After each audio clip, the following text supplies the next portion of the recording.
Assalamualaikum warahmatullahi wabarakatuh. Kembali lagi di Rumput Teki Channel. Adalah Honda Vario 125, kendaraannya mesinnya kasar.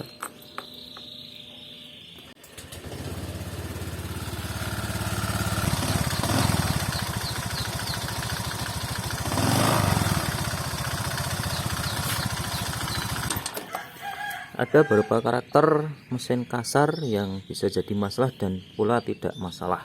Kalau kondisi ini suaranya sudah menjurus pada masalah, tetapi untuk menentukan berapa tingkat masalahnya, apakah harus turun mesin atau tidak, itu ada beberapa langkah yang harus dilakukan.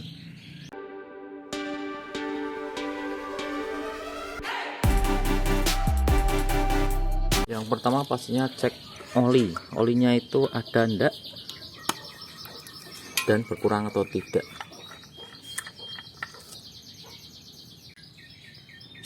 Di olinya enggak sampai pada sticknya,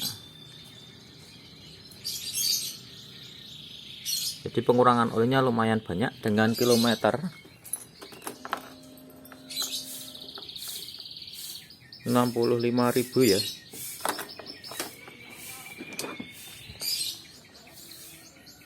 Pas dengan jarak 2000 kilo, tidak ada nyantal-nyantalnya pada bagian stick oli, berarti pengurangannya lumayan banyak. Karena penyusutan olinya banyak, kita langsung lari ke busi. Bagaimana kondisi businya, apakah bergerak banyak atau tidak.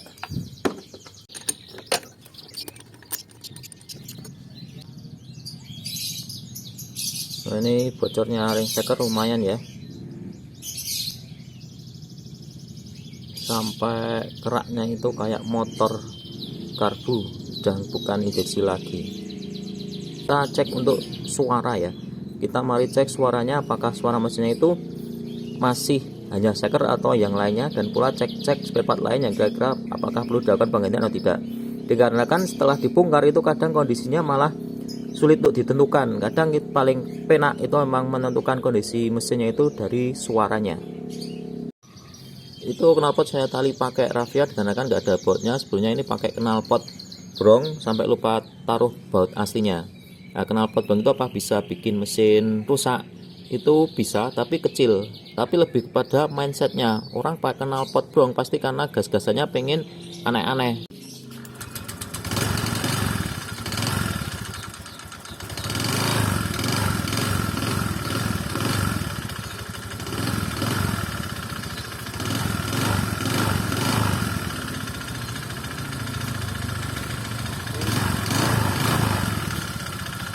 Suara kletek-kletek ketika stasioner itu banyak dari sekernya, tapi ketika digas biasanya suara seker itu hilang. Ketika digas ini tambah ada suara lainnya lagi.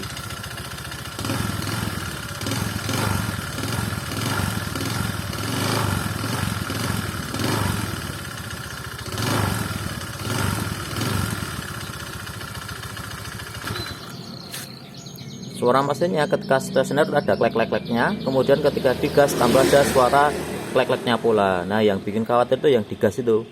Kalau ketika digas kan itu tambah beban di bagian bandulnya, di bagian stang sekernya.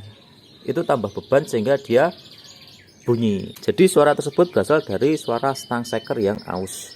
Kalau seker itu dia pas stasioner bunyi, tapi ketika digas itu dia hilang. Sedangkan untuk klep itu bunyinya tik-tik-tik. Stang seker bersuara itu pastinya dari keausan ring seker, karena stang seker kena itu biasanya karena olinya habis atau berkurang dengan drastis sehingga yang kena setangnya. Pengurangan oli yang drastis itu dipengaruhi oleh ring seker yang aus. Jadi yang pasti diganti adalah stang seker, ring seker di coulter, atau mau sekalian ganti buringnya. Itu pasti. Kemudian untuk water pump pendinginan itu sebenarnya nggak ada masalah dikarenakan di bagian coolernya ini tanpa pengisian ini masih ada isinya, jadi radiator aman, tidak ada masalah. Kemudian pastinya pas perpak dan pula sil-sil. Untuk kalkulasi biayanya dengan coulter ini perkiraan itu sekitar 700-an sampai 900, tetapi ketika nanti ganti buringnya itu cuma tambah 400.000, jadi tambahnya itu enggak sampai setengah dari biaya total. Tapi umur seker itu bisa 2 kali lipatnya. Jadi menurut saya bukan pakai knalpot brongnya yang bikin turun mesin, tetapi karena mindset penggunaannya. Ketika pakai knalpot pasti main gasnya lebih nggak aturan. Kemudian perawatannya, ketika perawatannya itu ring shaker mulai aus, oli mulai berkurang, bukan malah lebih hati-hati, tapi semakin tidak peduli, itu juga bikin mesin cepat aus. Karena stang shaker pada utamanya itu kena aus dikarenakan sering olinya itu kasatan sampai titik tertentu dia nggak tahan, kemudian aus. Jadi ketika oli sudah sering berkurang itu ya penggantian harus lebih maju.